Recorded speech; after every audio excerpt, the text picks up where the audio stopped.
नमस्कार साथियों, शिक्षा विभाग छत्तीसगढ़ सरकार और अजीम प्रेमजी फाउंडेशन की ओर से आयोजित इस विशेष वेबिनार सीरीज में आप सबका स्वागत है। जैसे आप सबको पता है कि हम शिक्षकों की जर्नी की एक सीरीज शुरू किए हैं और जिसमें अब तक कई शिक्षक साथी रायगढ़ से, गरियाबंद से, धमतरी से और अलग अलग जगहों से जुड़े हुए हैं। आज हमारे साथ एक साथी हैं राजेश तिवारी, जो फिलहाल भैंसा मुड़ा के स्कूल में पदस्थ हैं, वहाँ के जो मिडिल स्कूल है। और इसके पहले राजेश जी शासकीय प्राथमिक शाला पंडरीपानी रैयत में कार्यरत रहे। राजेश तिवारी एक ऐसे शिक्षक हैं जिनको अगर बहुत ही कमिटेड हैं, जो धमतरी के नगरी विकास खंड, जो बहुत ही उसके अंदरूनी इलाके में वो काम कर रहे हैं और जब से उन्होंने अपनी नौकरी की शुरुआत की है तब से वहाँ पर हैं और वहाँ पर वो खुद रहते हैं, स्कूल में रहते हैं। जब पंडरीपानी में वो रहे तो स्कूल में कोई नहीं रहता था, चारों तरफ घास फूस निकला हुआ था, पर वो जाकर वहीं स्कूल में रहे और गांव वालों के साथ मिलकर किस तरह से स्कूल को आगे बढ़ाया, ये सारी कहानी हम सुनेंगे। और आज इसका विषय भी है शिक्षा से सामाजिक बदलाव तक का सफर।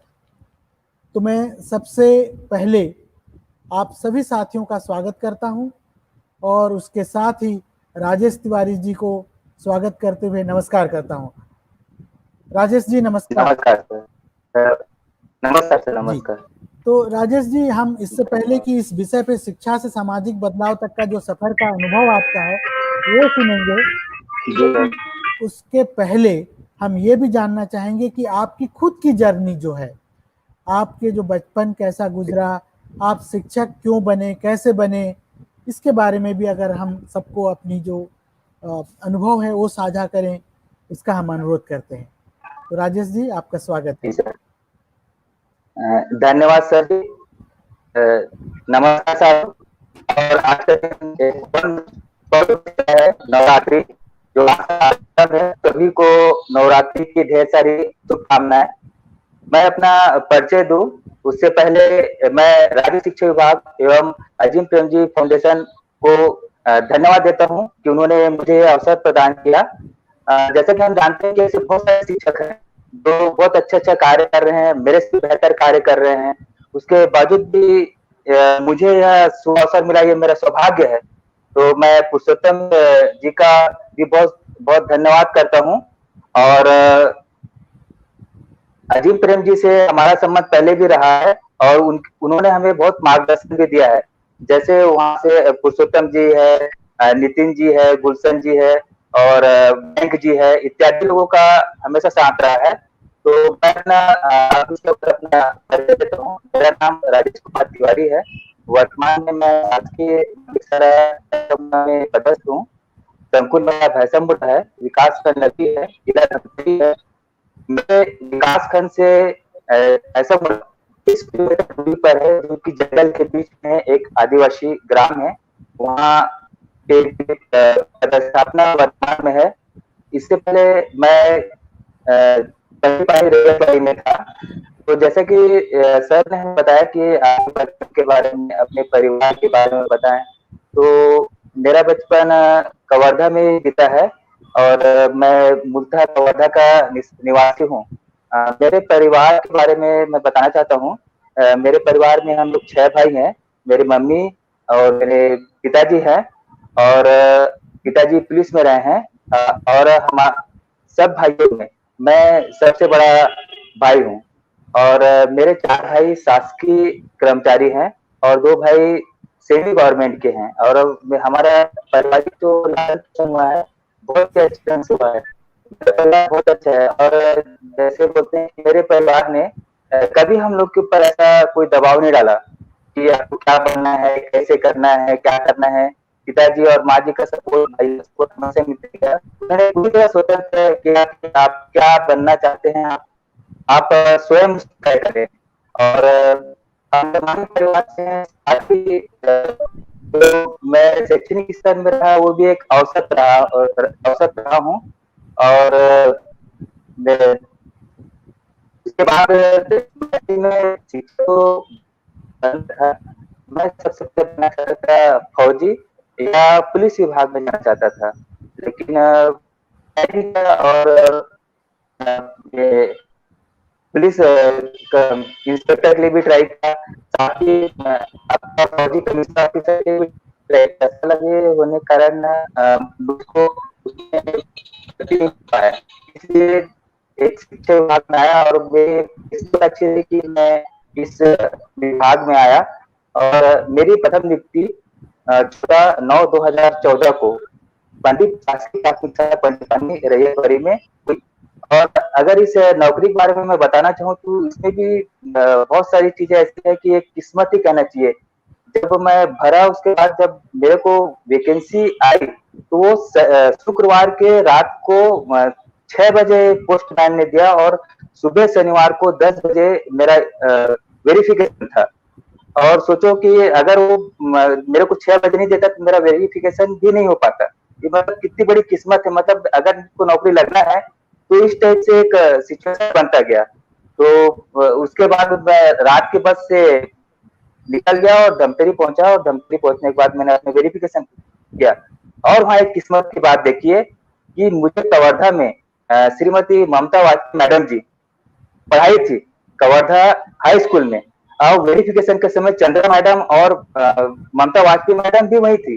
तो उन्होंने जब मेरे को देखा तो उन्होंने बोला क्या है राजेश, कैसे? मैडम मेरा तो यहाँ वेरिफिकेशन है। तो बोले ऐसा क्या? तो ठीक है, बोले इतने कम तनख्वाह के लिए इतने दूर पैसा आएगा, मेरे को आपको उसको पढ़ाना ऐसा करके। तो देखिए कितना अच्छा है। तो उन्होंने बहुत सपोर्ट किया। और उसके बाद में और मैं जब पंडीपनी रैयतवाड़ी आया तो वहाँ के गांव वालों ने था, तो वहाँ गया तो गांव वाले ने पूछा कि रहने के लिए कैसे करें। तो पंडीपनी में एक अतिरिक्त कक्ष था, उस कक्ष में गांव वाले बोले कि सर आप यहाँ रह लीजिए, अकेले तो रहते हैं ऐसा करके। तो ठीक है, फिर उसी कैंपस में ही अतिरिक्त कक्ष में मैं रहना चालू किया। तो उसके बाद जो स्कूल का वातावरण घास वगैरह जो भी थे, तो अब वही रहने के कारण मेरे पास पर्याप्त समय था। इस कारण से मैं वहाँ धीरे धीरे काम करने लगा। और जब काम करने लगा तो ऐसे में क्या हुआ कि वहाँ के जो लोग हैं वो धीरे धीरे मेरे से जुड़ गए और दूसरे के फिर एक घरेलू मेरा एक बहुत बृहद परिवार ये गांव है। और इस गांव का जो प्यार था वो इतना अच्छे से मिलने लगा, जिस कारण से मैं धीरे धीरे स्कूल के प्रति मेरी रुचि बढ़ती गई। और स्कूल में फिर धीरे धीरे कार्यक्रम करते गए। तो जब मतलब जब भी हम कोई काम करते हैं तो दूसरों का प्रोत्साहन है बहुत जरूरी है। और जैसे उनके जो कार्यक्रम होते थे, शादी विवाह है या फिर अन्य छठी वगैरह है या और कोई कार्यक्रम होता था, उनमें जाना आना होता था, जिससे हमारे और पालकों के बीच में एक घनिष्ठ संबंध होता गया। तो मुझको उनसे जो सहयोग देना था वो सहयोग देने में उतनी नहीं हो पाई। और जब हम लोग काम करना चालू किए तो हम लोग उसमें 2 ग्रुप करते थे। एक छोटा सा ग्रुप रहता था जिसमें हम लोग बैठते थे और बैठने के बाद एक सलाह आते थे कि जैसे मान लो कि स्कूल में किचन गार्डन बनाना है, क्यारी बनाना है, या ईंट की आवश्यकता है, मिट्टी की आवश्यकता है, या बच्चों की पढ़ाई के संबंध में है। तो इस संबंध में अगर कोई चर्चा करना है तो हम लोग एक साथ बैठते थे, लोगों की सलाह लेते थे। इसमें गाँव के कुछ साथी थे, गोवर्धन नाथ जी है, दिलीप करम जी है, संजय साहू जी है, और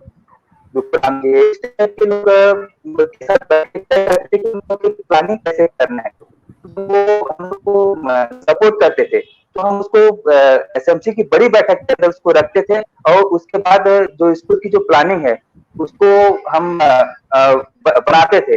और बनाने के बाद क्या हुआ कि लोगों का इतना अधिक सहयोग मिलना चालू हो गया कि पूछो मत। एसएमसी की बैठक भी बहुत लोग आने लगे और जन सहयोग से हमारे यहाँ कैरी निर्माण हुआ है और मंच निर्माण हुआ है, कुर्सियां मिली, बैंक एक एक अच्छी बात और बता रहा हूँ कि हमारे यहाँ जब प्रधानमंत्री कन्या सुकन्या योजना के तहत खाता खुलवा रहे थे, उससे पहले हमारे यहाँ 1 साल पहले ही सभी बच्चों का बैंक में खाता खुलवा दिया गया था।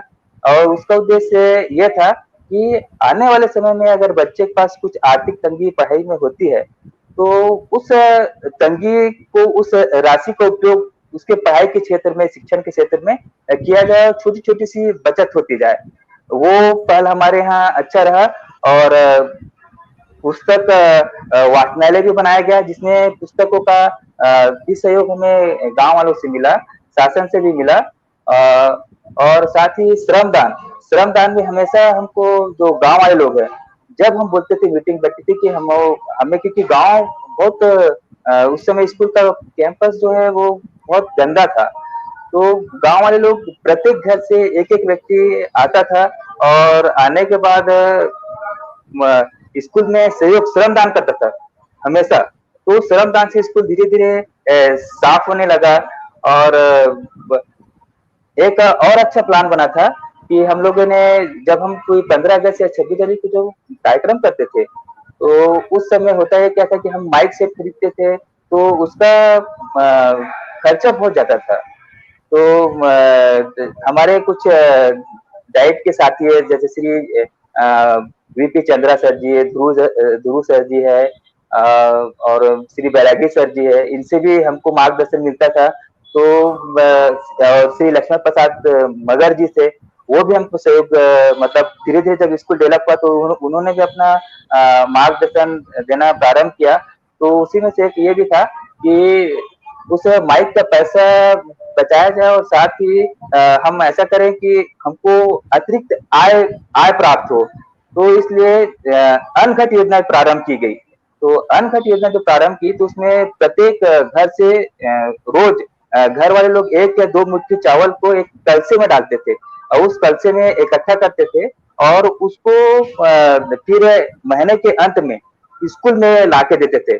तो स्कूल में जब ला के देते थे, तो ऐसा हुआ कि हम लोग के पास लगभग 30-32 हजार रुपए उस चावल के तरह से एकत्रित हुआ और हम लोगों ने लगभग 32 हजार का एक माइक सेट खरीदा और बोर खरीदा। वहां पे बोर नहीं था, बोर भी खरीदे और रनिंग वाटर सब जगह बागवानी के लिए लगाए। कैदी का निर्माण जन सहयोग से किया गया और मंच का निर्माण भी जन सहयोग से किया गया और जिसमें बहुत सारे विभिन्न प्रकार के पेड़ पौधे लगाए गए। मतलब अब मैं कैसे बताऊं आपको कि उस गांव का जो सहयोग था और वो बहुत ही परिवार थे, तो मैं परिवार को लगभग भूल गया था, इतना ज्यादा प्रेम गांव से मिला। और अभी भी मैं मिडिल स्कूल में जाने के बावजूद भी अभी भी मैं उस गांव को जाते रहता हूँ।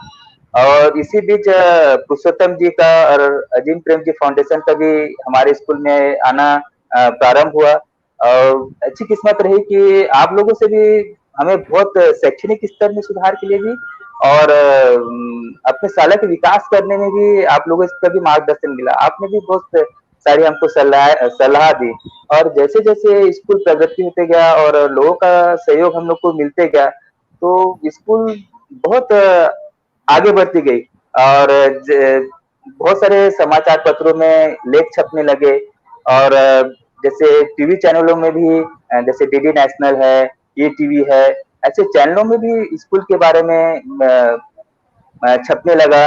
और पुरुषोत्तम जी, आपने भी बहुत सारे वीडियो बनाए और एक अच्छा हम लोग को सहयोग वहाँ पे स्कूल के लिए प्रदान किया।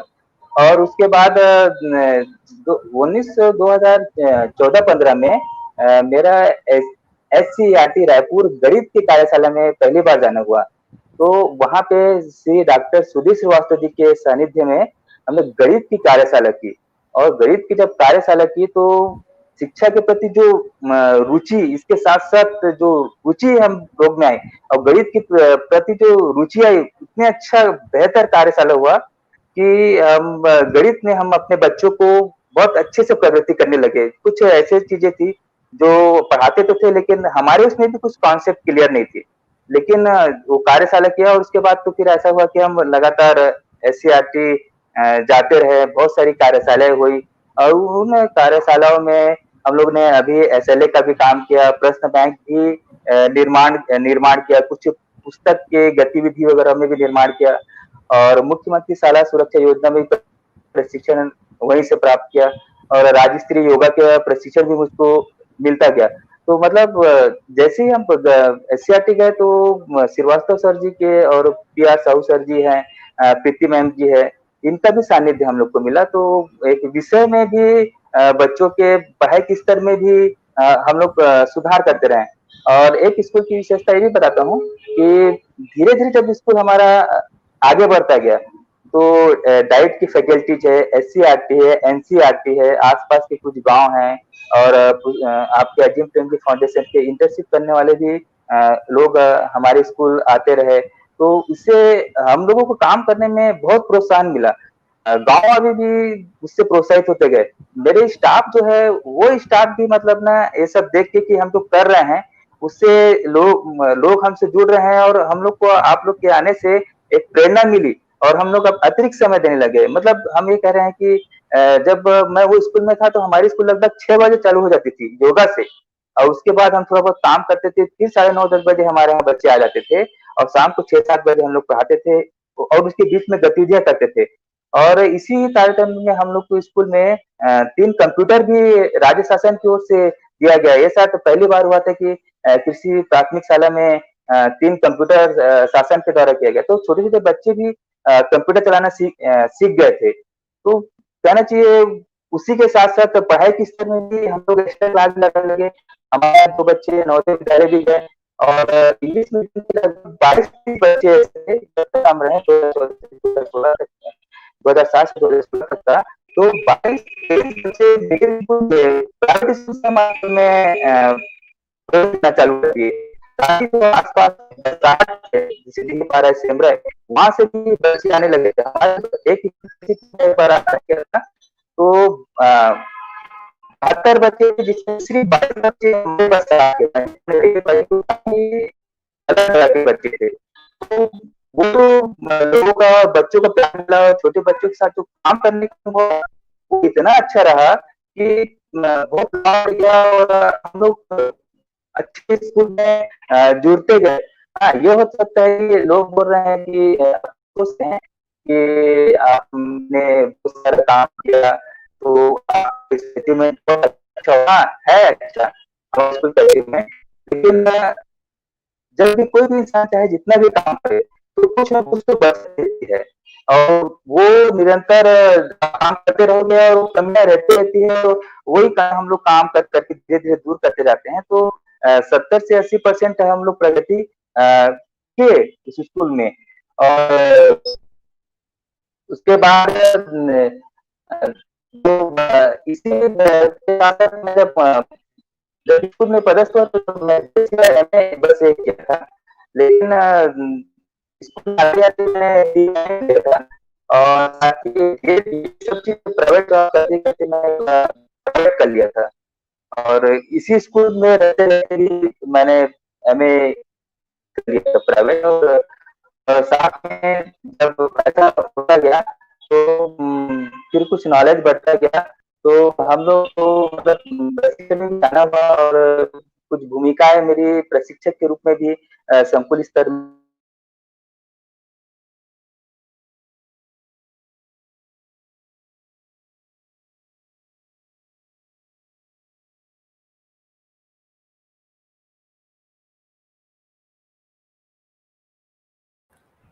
राजेश सर का नेटवर्क का इशू है, बहुत सुबह से भी बहुत कोशिश कर रहे थे। हाँ सर, आपका आवाज नहीं आ रही थी, आप बताइए। तो ये रहा कि ये सब ऐसे संपर्क में जाना हुआ स्कूल की प्रगति हुई तो मुझे धीरे-धीरे प्रशिक्षण में जाना हुआ और प्रशिक्षण लिया और साथ में प्रशिक्षण की भूमिका भी फिर मिलने लगी संकुल स्तर पे जिला स्तर पे प्रांत स्तर पे और एक बार डॉक्टर सुधीर श्रीवास्तव के साथ राज्य में भी प्रशिक्षण आने का एक सौभाग्य प्राप्त हुआ। मैं कहना चाहता हूँ कि जैसे हम लोग प्रशिक्षण में या प्रशिक्षण में भाग लेते हैं, तो शिक्षा पे एक प्रभाव पड़ता है। ये लोग पूछते हैं कि आप ज़्यादा दिन बाहर रहे हैं, तो आपकी स्कूल के जो बच्चे राजेश सर आपकी आवाज़ बहुत कट-कट के आ रही है। नेटवर्क का तो इश्यू है क्या समझे? अब आया सर? हाँ ठीक है, कोशिश कीजिए जी। हाँ, तो ऐसी ऐसे कैसे होते हैं कि जैसे प्रशिक्षण में जा रहे हैं, तो प्रशिक्षण में क्या मिलेगा, कैसे मिलेगा? तो ये मैं मानता हूँ कि बच्चों की पढ़ाई के ऊपर कुछ प्रभाव पड़ता था जाने के कारण, लेकिन हर प्रशिक्षण प्रभावी होता था। और हम जब प्रशिक्षण को लेते थे, तो बहुत ज़्यादा शिक्षकों से हमारा परिचय होता था, और जो हमारे पास कमी थी, वो हमको मिलती थी। तो प्रशिक्षण का बच्चों पर प्रभाव होता था, लेकिन एक ये भी चीज़ है कि मैं अगर कुछ कर पा रहा हूँ या मेरी कुछ कमियाँ दूर हो रही है, तो वो प्रशिक्षण के कारण ही हो रही थी। और जो मेरे में क्षमताएँ विकास हो रही थी, तो वो प्रशिक्षण और लोगों के सानिध्य के कारण हो रही थी, जिसका उपयोग हम अपने बच्चों के लिए कर रहे थे।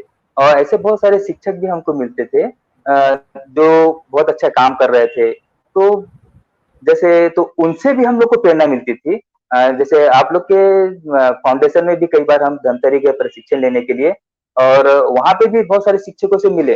तो ये सब चीज़ें हम लोग के स्कूल के लिए प्रगति में सहयोगी रहा, और शिक्षक साथियों का बढ़िया प्रेम मिलते रहा, और हमारी स्कूल निरंतर आगे बढ़ती रही। और उसके बाद उसी तारतम्य में हमारे यहाँ यूनिसेफ से भी लोग आए देखने के लिए, स्कूल देखने के लिए। और जैसे कि आपके जो संस्था से पत्रिका छपी थी पेडागरी और सपनों की उड़ान, उसमें भी इस स्कूल की कवर स्टोरी को लिखा गया। तो ऐसी चीजें हम लोग को प्रेरणा देती थी और मार्गदर्शन देती थी, तो हम हतोत्साहित नहीं होते थे। होता है ऐसा है कि कभी-कभी कुछ काम करते-करते कुछ ऐसी चीज़ आती है कि जिससे हम हतोत्साहित हो जाते हैं। क्या करें, कैसे करें, क्या हो पाएगा कि नहीं हो पाएगा? लेकिन जब ये सब टीचर का सहयोग, आप लोग का मार्गदर्शन, और जब ये समाचार पत्रों में छपना वगैरह, तो हमारी जो ज़िम्मेदारी है, वो और बढ़ जाती थी कि हमको और अच्छा बेहतर काम करना था। वो फिर हम लोग करते थे। थोड़ा बहुत तो दुःख आता था, वो शेयर हो जाता था। तो कुछ चुनौतियाँ रहती थी, तो वो चुनौतियाँ अपने आप धीरे-धीरे दूर होती गई। और इसी सानिध्य में 2014 में हमारे संस्था को उत्कृष्ट शाला पुरस्कार भी जिला स्तर पे मिला, और मुझे भी दादा साहेब फाल्के पुरस्कार भी जिला स्तर पे मिला। और उसके बाद फिर 2016 में 9/12/2016 में मेरा प्रमोशन हुआ माध्यमिक शाला भैंसा मुड़ा। तो जब प्रमोशन हुआ, तो एक बहुत दुःख भी हुआ कि उस संस्था को, जिसको इतने अच्छे से सींचे थे, और एक आत्मीयता बन गई थी उस संस्था से। उस संस्था से मतलब जाना बड़ा दुःख हो रहा था। और हमारा प्रमोशन तो 6/12/2016 को हो गया था। लेकिन 3 दिन से ये सोचने में लगा कि कैसे करूँ, जाऊँ कि मत जाऊँ, किसी संस्था में रहूँ। लेकिन फिर लोगों से सलाह लिया, मार्गदर्शन लिया, तो बोले नहीं-नहीं आपका प्रमोशन हुआ, गाँव वाले बोले तो सर आपका प्रमोशन है तो आप ज़रूर जाइएगा, ऐसा करके। तो 9/12/2016 को मैं शासकीय माध्यमिक शाला भैंसामुड़ा में पदस्थ हुआ। अब एक प्रश्न ये था कि जो था कि वहाँ तो मैं रहा, और वहाँ पे मैं प्रभारी प्रधान पाठक के रूप में भी रहा, तो और वहाँ के लोगों का सहयोग भी मिला। तो एक चैलेंज सा बन गया था, क्योंकि कुछ लोग ऐसा बोलते थे कि आप इतना कर पाए हैं, तो इसका कारण आपके गाँव वाले हैं, आपका मार्गदर्शन है, ऐसा है, तो इस कारण से आप कर पाए। तो एक शब्द जो ठेस था, एक चैलेंज था, तो क्या मैं भैंसामुड़ा में जाके भी जो काम पंडीपानी में किया, तो क्या भैंसामुड़ा में भी मैं उस काम को अच्छे से अंजाम दे पाऊंगा क्या, ऐसा करके। तो एक थोड़ा सा चुनौती थी वो चीज मेरे लिए। लेकिन फिर जब मैं भैंसामुड़ा गया तो कुछ दिन भैंसामुड़ा भी रहा, और मेरा सौभाग्य रहा कि वहाँ का जो एचएम रहे, जो वर्तमान एचएम है, श्री महेंद्र प्रताप शांडिल जी है, नंद किशोर ध्रुव जी है, समन्वयक है ताम्रकार सर जी, राजेश तिवारी सर जी, इनका भी पता नहीं किस्मत से बहुत अच्छा सहयोग मिला।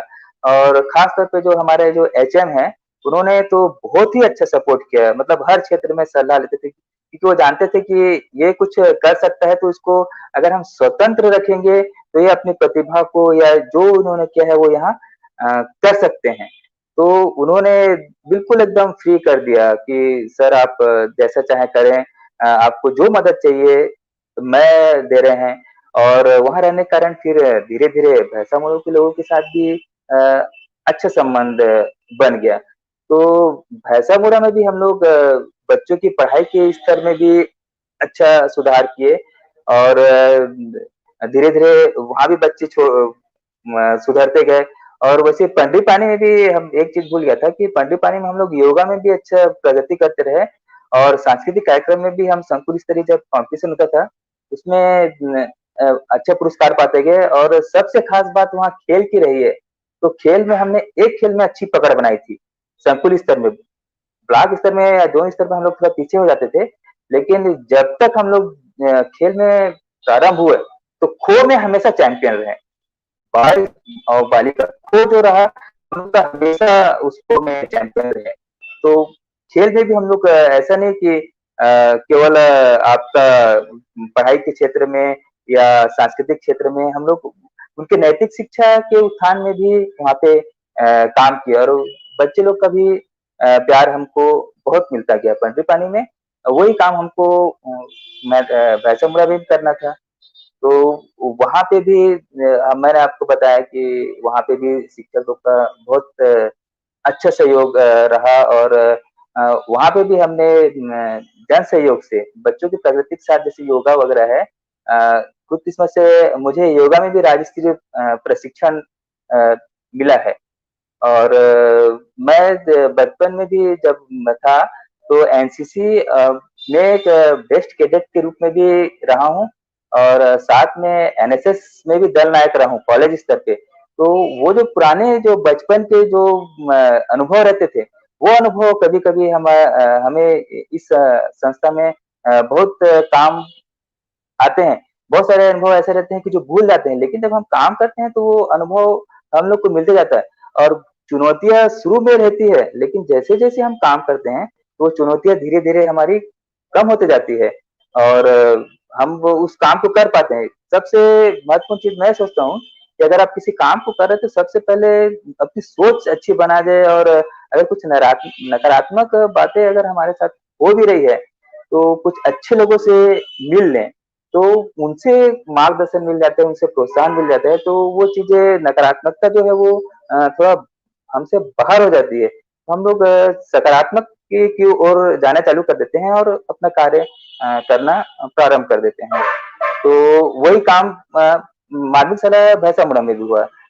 तो वहाँ पे क्योंकि जंगल गाँव है, और जंगल गाँव के लोग तो बहुत प्यारे और सीधे-साधे रहते हैं, तो उन्होंने भी बहुत सहयोग दिया।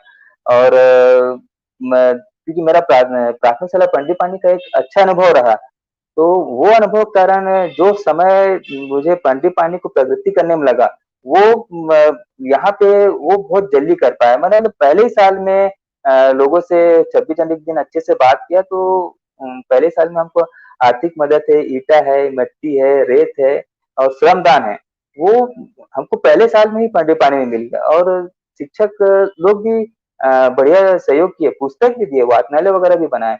और वहाँ पे भी आपका समुदाय से खूब अच्छा सहयोग मिला, जिससे हम लोग बागवानी भी किए, वहाँ पे भी कुटिया निर्माण कर लिए, और वहाँ पे कक्षों का रंग रोगन वगैरह भी किए। और आपका और जो सब्जी वगैरह का है वो भी मदद मिलता गया। और आपका फ्लैग स्टैंड भी हमने वहाँ पे जन सहयोग से ही बनाया। अब ये बात ये भी आती है कि जब हम इतना सहयोग ले रहे हैं तो हमारी संस्थाओं में राशि भी आती है, तो उस राशि में हम लोग उतना काम नहीं कर पाते जितना कि हमको करना चाहिए। तो उस राशि का उपयोग भी हम करते हैं बच्चों के स्टेशनरी वगैरह के साथ-साथ उनके प्रगति के लिए हम उस राशि का उपयोग करते हैं, पूरा खर्च करते हैं। लेकिन जब जन सहयोग हमको मिलता है, तो हम कुछ बड़ा काम कर पाते हैं और हमको पनडुब्बी में भी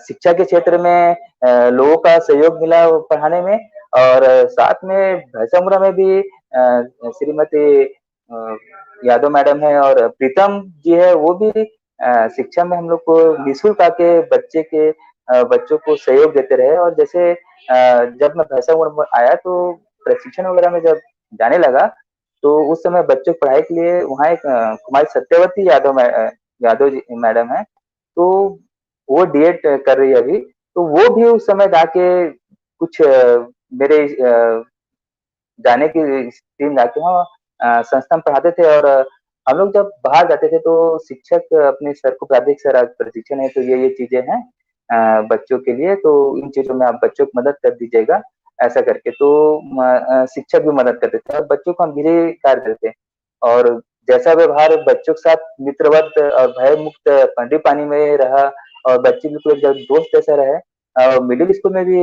बच्चे का जो व्यवहार है हमारे प्रति या मेरे प्रति, तो वो भी बिल्कुल एकदम मित्र बेझिझक भय मुक्त बच्चे लोग बढ़िया आके मिलते हैं और अभी लॉकडाउन के समय भी जैसे हम लोग वहाँ नेटवर्क की कमी है, लेकिन हम लोग तो ऑनलाइन तो ज़्यादा नहीं ले पाए, लेकिन हम लोग जाते थे और हम लोग व्हाट्सएप ग्रुप बनाए थे जिसमें सभी बच्चों का फ़ोन नंबर है, तो बच्चों का कॉन्टैक्ट भी हो गया, तो जब व्यक्तिगत बात की तो बच्चे लोग हम लोग से फ्री होते गए।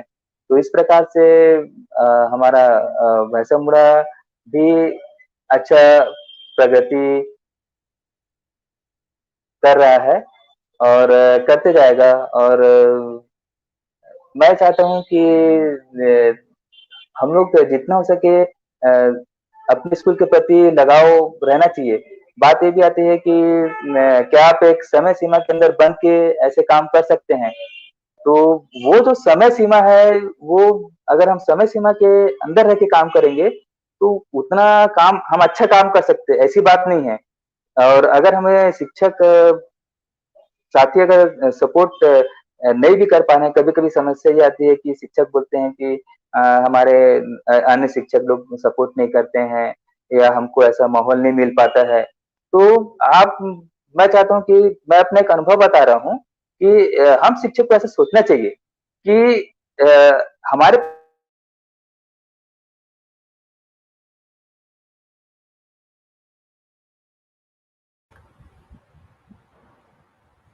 सर फिर से नेटवर्क का इशू आ गया लगता है और आपकी आवाज़ चली गई है, फ्रीज हो गए हैं।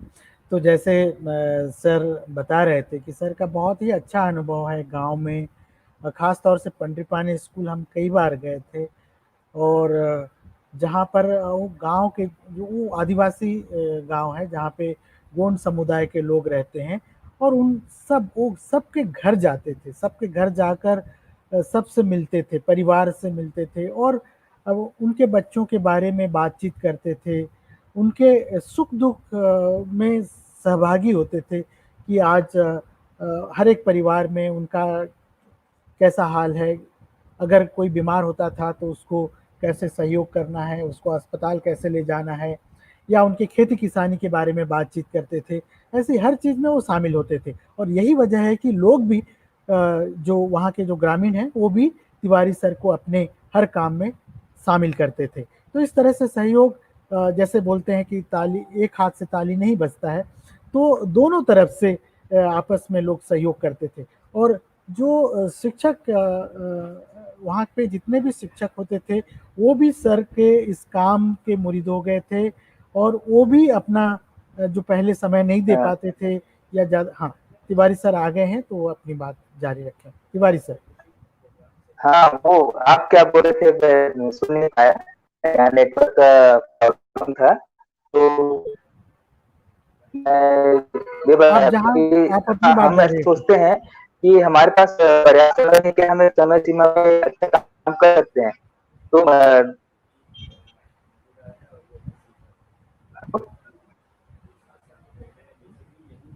हेलो। जी, जी, आप जारी रखिए सर। हाँ, तो एक प्रश्न आता है कि क्या हम समय सीमा के अंदर वो काम कर सकते हैं? तो राजेश एक सर हमसे पर्याप्त 6 से 7 घंटे हमको। Rajesh sir, hello. आप एक बात कर रहे थे जो अधूरा रह गया कि जैसे साथियों का सहयोग नहीं मिलता है, ये हम शिकायत करते हैं, तो उसके बारे में आप कुछ बात कर रहे थे।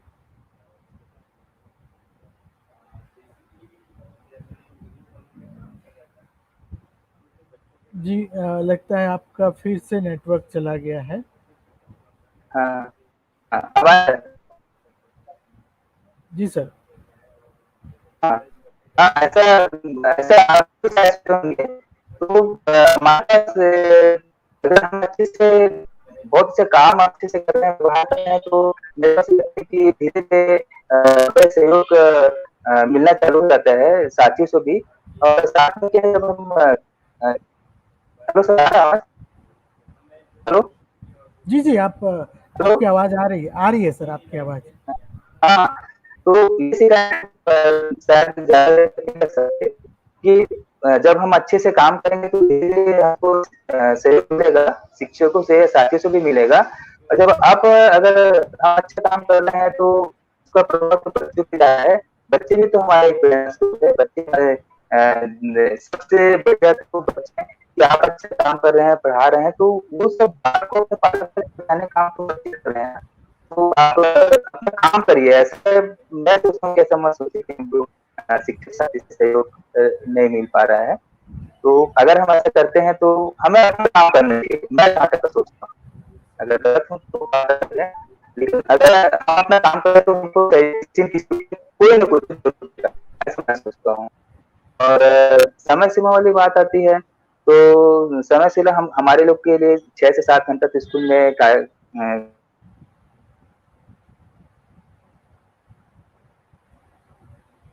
जी, फिर से आपका नेटवर्क चला सर का नेटवर्क चला गया है। तो सर जैसे कह रहे हैं कि अगर जो बहुत सारे जो साथियों की शिकायत होती है कि आपके जो सहयोगी हैं, आपका सहयोग नहीं कर रहे हैं। तो जैसे सर कह रहे थे कि अगर आप अपना काम करते रहेंगे, करते जाएँगे, तो साथी लोग भी सहयोग करते हैं। क्योंकि जब तक आप उदाहरण प्रस्तुत नहीं करते हैं तब तक शायद लोग आपको फ़ॉलो भी नहीं करते हैं या आपसे आपको मानते नहीं हैं। तो इस तरह का सर का जो उदाहरण है उस गाँव में और अभी भी जहाँ पे रहते हैं, वो अपना काम करते जाते हैं और साथी लोग भी काम करते हैं। सर का ये भी मानना है कि साथी लोग सभी अपना-अपना काम करते हैं और सभी अपनी ज़िम्मेदारी को समझते हैं और काम करते रहते हैं। किसी को ये नहीं मानना चाहिए कि कोई नहीं कर रहा है। ज़रूर कोई ना कोई वजह होती है अगर कोई कुछ नहीं कर रहा है तो और धीरे-धीरे जब लोग आप खुद करते रहते हैं, तो साथी लोग करते रहते हैं। मैं आपको एक सर के स्कूल कई चीज़ें सर अभी शायद याद भी नहीं रखे हैं या बता नहीं पा रहे हैं। जैसे जो बस्ता मुक्त विद्यालय की जो अवधारणा है, ये सर के स्कूल में बहुत पहले से शुरू हुई थी और इसके बारे में हितवाद में एक समाचार आया था और उसके बाद उस समय जो मुख्यमंत्री थे उन्होंने उसका संज्ञान भी लिया था और उसे पूरे राज्य में लागू करने की बात भी कही गई थी और कई स्कूलों में इसको लागू भी किया गया था कि बच्चों से जो अभी के जो बच्चे हैं उनसे जो पुराने किताब हैं रख लेना और जो नई किताब है उसको अपने घरों में रखें। ये सलाह उन्होंने दिया और जिससे कि बच्चे ज़्यादा पुस्तक और किताब लेके स्कूल उनको आना ना पड़े और घर में भी उनकी किताब रहे और स्कूल में भी किताब रहे, जिससे उनका जो बोझ है, किताब का बोझ है, जो बस्ता का बोझ है, वो कम हुआ। तो इसका उन्होंने शुरुआत किया था और जिसको कभी सभी लोगों ने उसका अनुसरण भी किया। वैसे ही अगर किचन गार्डन की बात करें, जैसे सर बता रहे थे कि स्कूल में जब सर गए तो वहाँ पे तो बहुत सारा घास वास भरा हुआ था, तो उन्होंने खुद साफ सफाई किया, फिर गांव वाले शामिल हुए। उसके बाद उन्होंने किचन गार्डन का शुरू किया और पंचायत और गांव वालों के सहयोग से वहाँ पे बोरिंग का भी शुरुआत हुआ, और जिससे किचन गार्डन का भी शुरुआत किया, और वो मिड डे मील में बच्चों के लिए खाने खाने का भी इंतजाम होता था। उसके अलावा बहुत सारे लोग उस स्कूल को देखने आते थे। तो जब आते थे तो अगर स्कूल में चले आएंगे तो बच्चों का पढ़ाई भी डिस्टर्ब होता था, तो उन्होंने गांव वालों के सहयोग से वहाँ पे एक रेस्ट सेट बनाया था, जहाँ पे जो बाहर से लोग आते थे वहाँ पे मिल के बातचीत करते थे। इधर स्कूल भी चलता था और लोगों से मिलना जुलना और बातचीत भी होती थी। और जब वहाँ पे कोई मीटिंग अगर जब होना होता है तो उस सेट के नीचे जाके मीटिंग भी करते थे। तो इस तरह से ये वो जो सिर्फ एक स्कूल नहीं था, एक ऐसा इंस्टीट्यूशन था जो गांव के लोगों के हर सुख दुख को दुख का साथी हो गया था। और जब भी लोग कोई भी फैसला लेते थे उसके पहले सर से आके सलाह जरूर लेते थे, और सर भी जाके उनके घरों में भी अगर उनकी भी जो समस्या है उसमें भी लोग आके उनसे सलाह लेते थे, और सर भी उनके घर जाते थे। तो इस तरह का उन्होंने बहुत ही एक जो संबंध होता है गांव वालों के साथ, जो संबंध है उसका उन्होंने एक रिश्ता कायम किया था, और जिसका असर स्कूल में भी होने लगा था। और जैसे सर बोल रहे थे कि उनका एक स्कूल था जो सुबह 6 बजे से शुरू होता था और शाम के 6-7 बजे तक चलता था, क्योंकि बच्चे सुबह से योगा करने के लिए आते थे, और योगा करने के बाद जाते थे, फिर तैयार होके फिर वापस आ जाते थे। फिर पेड़ पेड़ पौधों में पानी देना है और प्रेयर करना है, उसके बाद फिर से क्लास शुरू हो जाता था। क्लास में हमने ऐसा भी देखा है कि सर जैसे किसी मीटिंग में चले गए या ट्रेनिंग में चले गए तो बच्चे खुद अपना ही पढ़ते थे। वो ऐसा नहीं कि सर नहीं है तो आज पढ़ाई नहीं होगी या छुट्टी हो जाएगी, ऐसा नहीं होता था। वहाँ पे ये देखा जाता था कि सर नहीं है तो बच्चे आपस में पढ़ लेते थे, जो टास्क एक दूसरे को दे के जो और वो अपने आप ही पढ़ लेते थे। तो ये बहुत ही एक अच्छा उदाहरण हमें वहाँ देखने के लिए मिला था। और जैसे वो बोल रहे थे अब भैंसादानी में आने के बाद, हाँ सर आप, मैं आप ही के बारे में बात कर रहा था, राजेश सर। हाँ सर। जी सर, जी सर। हाँ तो आप हाँ। अपनी बात जारी रख सकते हैं सर। हाँ सर, तो अभी हम पहुंचे थे कि वो समय सीमा वाली बात। तो जैसे हमारे पास 6-7 घंटे का एक समय सीमा रहता है, तो हम उसमें भी एक अच्छा काम कर सकते हैं। और अगर हमको और अच्छा काम करना है तो समय सीमा से बाहर हमको निकलना पड़ेगा और अतिरिक्त समय देना ही पड़ेगा। और अगर आप अतिरिक्त समय नहीं दे रहे हैं तो फिर वो जो प्रगति आप चाहते हो वो उतनी संभव नहीं हो पाएगी। तो आपको अतिरिक्त समय देना ही पड़ेगा। यहाँ तक कभी आपको संडे भी स्कूल आना पड़ सकता है, जैसे भी भैंसा मुड़ा है, हम संडे को भी जा सकते हैं। तो ये हमारे ऊपर निर्भर करता है कि हम स्कूल के प्रति कितना लगाव दे रहे हैं और किस तरह से स्कूल की प्रगति के बारे में सोच रहे हैं। क्योंकि आज अगर मैं ऐसा सोचता हूँ भाई कि आज अगर मैं जो कुछ भी हूँ तो वो उस स्कूल के बदौलत ही हूँ।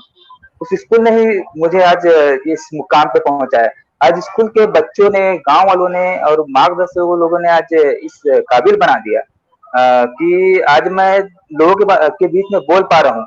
मैं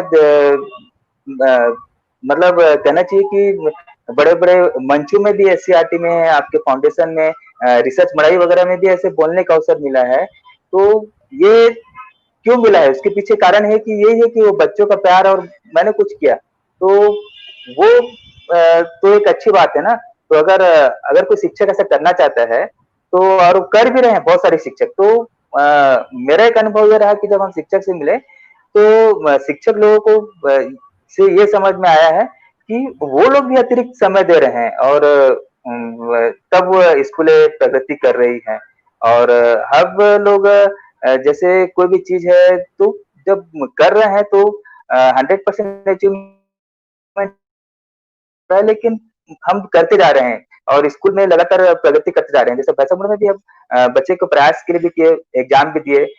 1-2 बच्चे आए भी थे लेकिन बाद में कटे। और वैसे खेल में भी अगर किए तो 2016 में जब खेल हुआ था हमारे भैंसामुड़ा में, तो हमारी शाला स्कूल चैंपियन रही। खेल के क्षेत्र में भी भैंसामुड़ा भी स्कूल चैंपियन रहा। उसके बाद तो जोन स्तरीय नहीं हो पाया। तो मतलब जो हम कार्य कर रहे हैं वो अनुभव हम एक जगह से दूसरी जगह उसका अगर प्रयोग करें तो वहाँ की स्थिति के ऊपर निर्भर करता है कि आप उसको किस से वहाँ अप्लाई कर रहे हैं। तो वो जो पंडी पाने का जो अनुभव था वो धीरे-धीरे भैंसामुड़ा में भी आ रहा है और भैंसामुड़ा भी प्रगति कर रहा है। जैसे एक पंडी पानी में हम लोग ने एक प्रयोग और किया था, वो था कि डबल सेट पुस्तक का रखना। वो टीवी में भी आया था। हमारे माननीय केदार कश्यप जी भी उसकी तारीफ किए थे कि आपको एक पुस्तक का बोझ का बस्ते का बोझ इसको हल्का करना। तो वो एक भी हुआ था, तो उसमें हम लोग ने 2 सेट पुस्तक रखे थे। एक जो बच्चे की पुरानी पुस्तक थी, वो स्कूल में रहती थी, जो नई पुस्तक थी बच्चों के पास रहती थी। तो बच्चे का जो पुस्तक का जो पूरा वजन था, वो कम हो गया, केवल बच्चे कॉपी लेके आते थे। वही प्रयोग हमने यहाँ भी किया भैंसामुड़ा में भी। अब भैंसामुड़ा में भी वैसे 2 सेट पुस्तक रखे, तो एक पुस्तक बच्चों के टेबल के ऊपर रहती है, एक पुस्तक घर में रहती है। तो इतनी जो वजन है, वो वजन कम हो रहा है। और बच्चे जो पुस्तकें स्कूल में रहती है, वो पुस्तकें जो है अच्छी कंडीशन में रहती है। तो जैसे नेक्स्ट ईयर 6वीं 7वीं वाले छात्र जाते हैं, आपको बताएं कि जैसे हमारा अप्रैल का सत्र जैसे समाप्त हुआ भैंसामुड़ा में, तो हम लोगों ने सीधा बोल दिया कि जो बच्चे 6वीं से 7वीं जा रहे हैं, वो लोग आप 7वीं वाले बच्चे लोग उनको पुस्तक दे दीजिए, 8वीं वाले 7वीं वाले को पुस्तक दे दीजिए और 8वीं वालों को जो वहाँ हमारे यहाँ हाई स्कूल की है 9वीं 10वीं, तो वो 9वीं वाले से पुस्तक ले लीजिए और जो 5वीं के जो बच्चे हैं वो 6वीं वाले से पुस्तक ले लीजिए और ऐसा हुआ भी है। और ये भी मतलब एक अनुभव जब होता है तो वो करते जाते हैं और जैसे हमको सहयोग मिलते जाता है और जैसे-जैसे हमारे सामने स्थिति बनती जाती है वैसे-वैसे विचार मन में आते ही जाते हैं कि हमको और क्या करना है और क्या करना है। जैसे हम एक लक्ष्य बनाते हैं कि हमको आज ये टारगेट बनाते हैं कि ये काम करना है। तो ये काम अगर जब हम करते हैं तो पता नहीं दिमाग ना उस काम को करने के लिए एकदम सक्रिय रहता है कि फिर उस काम को हम कैसे कर पाएँ। तो छोटा सा एग्जांपल देता हूँ जैसे लेग स्टैंड बहुत अच्छा बना है हमारे स्कूल का, बड़ा-सा बना है और कुटिया भी बन गई है। तो फ्लैग स्टैंड पहले छोटा था, तो अब वो फ्लैग स्टैंड एक उदाहरण है बस ये। तो फ्लैग स्टैंड बनाना है तो दिमाग में क्लिक करा था। सर लोग के साथ भी चर्चा किए कि कैसे किए, टाइल्स लगाना है, बड़ा-सा बनाना है, वहाँ पानी आती है ऐसा करके। तो गाँव वाले भी सहयोग दिए और सर लोग भी सपोर्ट किए, तो वो चीज़ें बन गई। तो ऐसा करके जब सोचेंगे तो वो बन गई, तो अब जब ये काम हमारा पूरा होता है, फिर दूसरा काम सोचते हैं। और वैसे पढ़ाई के बारे में है कि हम लोग को पढ़ाना कैसे चाहिए, तो जो प्रशिक्षण में हम लोग गए गणित के है और साइंस वगैरह के, तो उससे नए-नए तकनीक आती गई। तो मेरे को अगर मेरे विषय के बारे में पूछे, मैं विज्ञान का विद्यार्थी रहा हूँ, बीएससी बायो में किया हूँ, लेकिन मेरी ज़्यादा रुचि गणित पढ़ाने में मेरे को जितना मज़ा आता है, उतना और विषय पढ़ाने में मज़ा नहीं आता। और गणित को इंग्लिश इज़ फन बोलते हैं, मैं मैथ इज़ फन बोल देता हूँ। और उसका कारण ये भी रहा कि फाउंडेशन में भी अगर मैंने प्रशिक्षण लिया तो अधिकांशतः गणित में लिया और एससीईआरटी में भी लिया तो अधिकांशतः काम मैंने गणित में ही किया है। तो वो जो है वो बच्चों में दिख रहा है और बच्चे लोग करते भी हैं। अगर आप बाहर जा भी रहे हो तो बच्चे लोग को होमवर्क देते तो बच्चे लोग सेल्फ करना प्रारंभ कर देते हैं।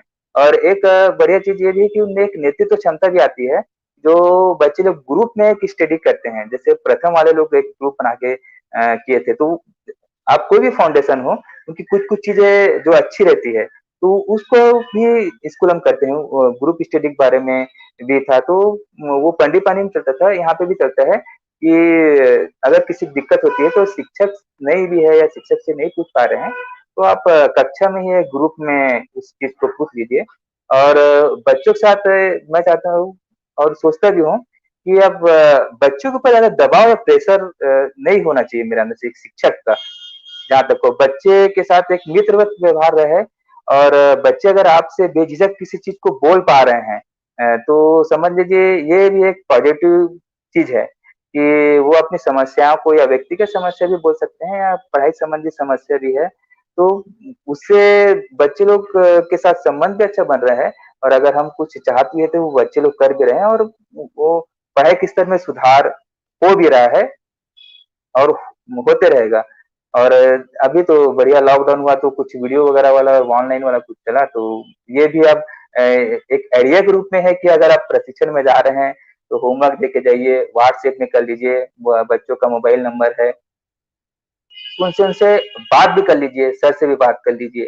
तो ऐसा कभी कभी ये होता है कि कुछ चीजें जो अ, नुकसान जिसको बोलते हैं, तो कुछ नुकसान में कुछ फायदे भी दिख जाते हैं। जैसे लॉकडाउन में बहुत सारे नुकसान हुए हैं, तो इसके अब क्योंकि मैं विशेष संबंध में बता रहा हूँ और अगर कहना चाहिए तो अगर हम सोचे तो लॉकडाउन का बहुत सारे फायदे भी हैं जिसको गिनवा आप सोच सकते हैं। उसको बताने की आवश्यकता नहीं है। अगर एक तरफ नुकसान भी है तो एक तरफ किसी चीज का नकारात्मक का फायदा भी है। तो ये एक प्रकार से लॉकडाउन भी एक मेरे को सीख दिया है कि अगर कुछ चीज ऐसी भी है जिसमें नकारात्मकता है, जो बहुत बड़ी महामारी है या नुकसान पहुंचा रही है, लेकिन उसमें भी कुछ कुछ फायदे भी हैं जो बहुत अ, आपको जैसे पर्यावरण के संबंध में दे दिए, पेट्रोल वगैरह बच गया, शादी के खर्चे लोगों के बच गए, मतलब कुछ तो क्या, लेकिन ये भगवान से मैं निवेदन करता हूँ कि भाई ये जल्दी जल्दी से अब ये इससे हम लोग उभर जाएं। और तो और अब हम लोग इस बारे में भी सोच रहे हैं कि अब हमारे स्कूल में और क्या प्रगति किया जाए। तो अभी भैसा मुड़ा के लिए हमारा प्लानिंग है कि सबसे महत्वपूर्ण चीज है कि अगर आप डेकोरेशन कर रहे हैं स्कूल का, जैसे पंडी पानी का एक चीज हम लोग सोचते थे कि अगर हम लोग स्कूल को बहुत अच्छा सजा रहे हैं या बहुत सारा डेकोरेशन कर रहे हैं, तो वो बच्चों में शैक्षणिक स्तर में भी एक अच्छा विकास होना चाहिए।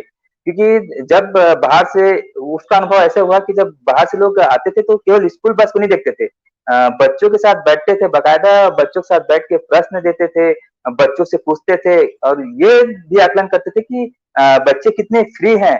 और मतलब अनुभव बता रहा हूँ, मतलब हम भी जैसे कोई आता था तो जब वो हमारा अगर अनुभव होता था तो हम ये अनुभव करते थे कि जब कोई आया है तो वो किस किस चीज को देख रहा है, तो वो हम लोग भी अनुभव करते थे। तो वो केवल डेकोरेशन को देखने के बाद वो इस चीज को देखते कि बच्चों का स्तर कैसा है। तो बच्चों से सवाल देना, बच्चों से पूछना, कलेक्टर महोदय भी आए थे, वो हर कक्षा में जाके पूछे थे। और बहुत सारे डाइट वगैरह कहीं भी आए तो बच्चों के हर इस जाके बच्चों को सवाल देते थे। एक बार का अनुभव बता रहा हूँ कि कलेक्टर महोदय आए थे और बच्चों से पूछे तो बच्चे लोग बताए, तो खुश होके बढ़िया सब बच्चों को पेन बांटे भाई। तो हम लोग को उससे प्रोत्साहन मिला।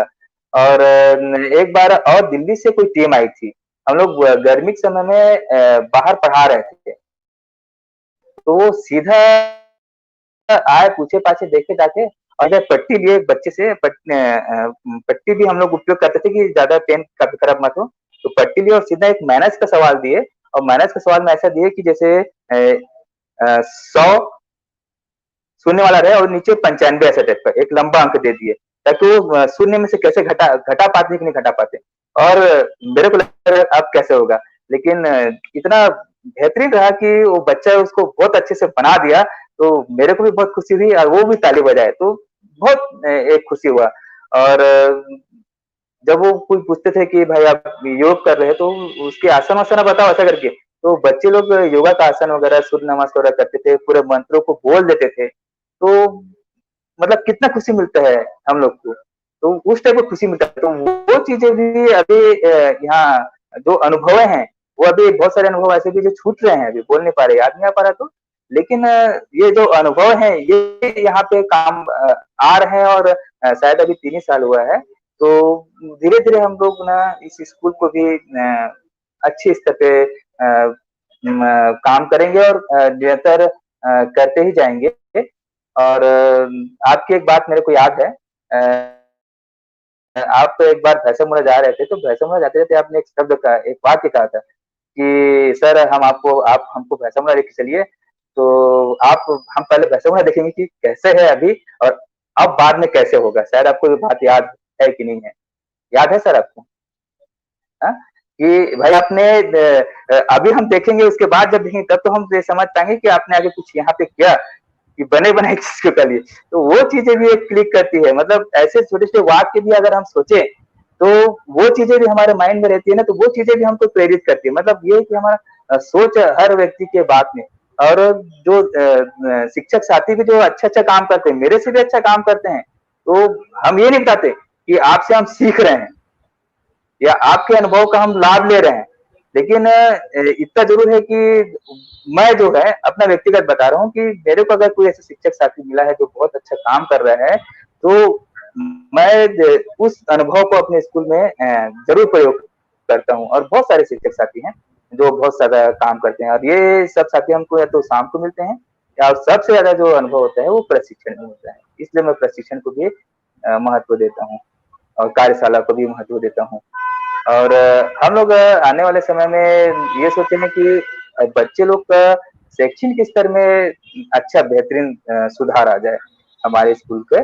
और इस संबंध में एक प्रोजेक्टर खरीदने का एक जरूर प्लान है, कि प्रोजेक्टर हो जाता है और बच्चों में जो नेतृत्व क्षमता हो जाती है, कि बच्चे हमारे अनुपस्थिति में या सेल्फ सीखना जो है वो करें, और बच्चों पालकों के साथ भी हम लोग अच्छे से और काम कर सकें।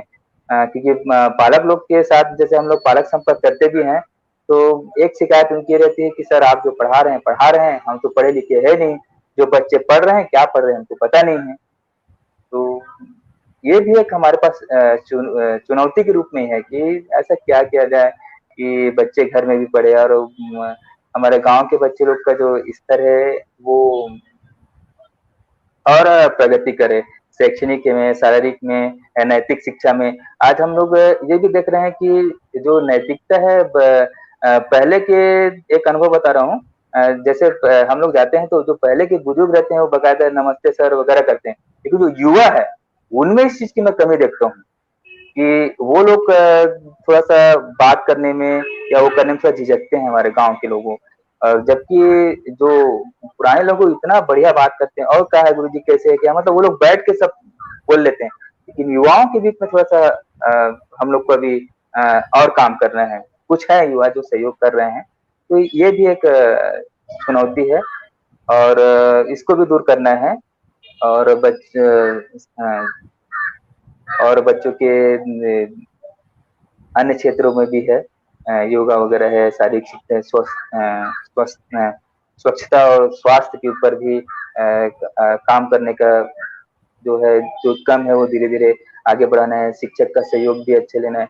और एक किस्मत मेरी ये भी अच्छी है कि जो मेरा स्टाफ है वो बहुत अच्छा है, बहुत प्यारा है, और कहना चाहिए पूरा सहयोग मिलता है। ऐसा हम लोग के बीच में कुछ नहीं है। ये भी एक पॉजिटिव के रूप में है कि उनका सहयोग मिलना भी, गाँव वालों का सहयोग मिलना, हमारे प्रचार महोदय का। तो इस प्रकार से हम लोग स्कूल को प्रगति करते जा रहे हैं। और कुछ प्रश्न वगैरह होगा सर पूछिए, तो फिर मैं जी फिर और बोलूँ। जी जी, बहुत बहुत धन्यवाद राजेश सर। आज आप क्योंकि आपको भी सर बहुत बहुत धन्यवाद, जो जी, तो आपने ये है ये अवसर दिया और मैं बहुत बोल पाया। जी, तो एक्चुअली क्या है, आज शनिवार है तो ज़्यादातर जो साथी हैं शायद संकुल बैठक वगैरह में व्यस्त हैं, तो बहुत कम लोग जुड़े हैं। लेकिन जो लोग जुड़े हैं उनका कुछ सवाल है। जैसे श्रवण कुमार यादव सर हैं, उनका कहना है कि जहाँ समुदाय सक्रिय है वहाँ शिक्षा की गुणवत्ता अच्छी रहती है। क्या आप भी यही मानते हैं? सर अब लेकिन हमको भी तो, मैं कुछ सहमत लेकिन पूरी तरह से सहमत नहीं हूँ। शायद सर बोलेंगे कि हमको भी 6 घंटा मिलता है, तो उसमें क्या हम बच्चों की गुणवत्ता को सुधार ला सकते हैं, या कुछ क्योंकि समुदाय तो हम लोग का मार्गदर्शन के रहते हैं। जैसे अब गांव के बोले तो समुदाय तो शिक्षक के ऊपर ज्यादा निर्भर है। कई समुदाय ऐसे रहते हैं कि वो लोग कम पढ़े लिखे रहते हैं। हाँ, एक प्रभाव जरूर है कि अगर समुदाय सहयोग कर रहा है पढ़ाई क्षेत्र में, तो वो सोने पे सुहागा टाइप का है, और इसका प्रभाव वाकई में पड़ता है। जो सर की इस बात से सहमत हूँ कि अगर समुदाय अगर सहयोग कर रहा है तो वो और बेहतर प्रभाव पड़ता है बच्चों की पढ़ाई के ऊपर, शिक्षा के ऊपर। लेकिन अगर हमसे जितना हो सके मेरे अंदर से ये हमको भी सोचना चाहिए, ऐसा मैं मानता हूँ।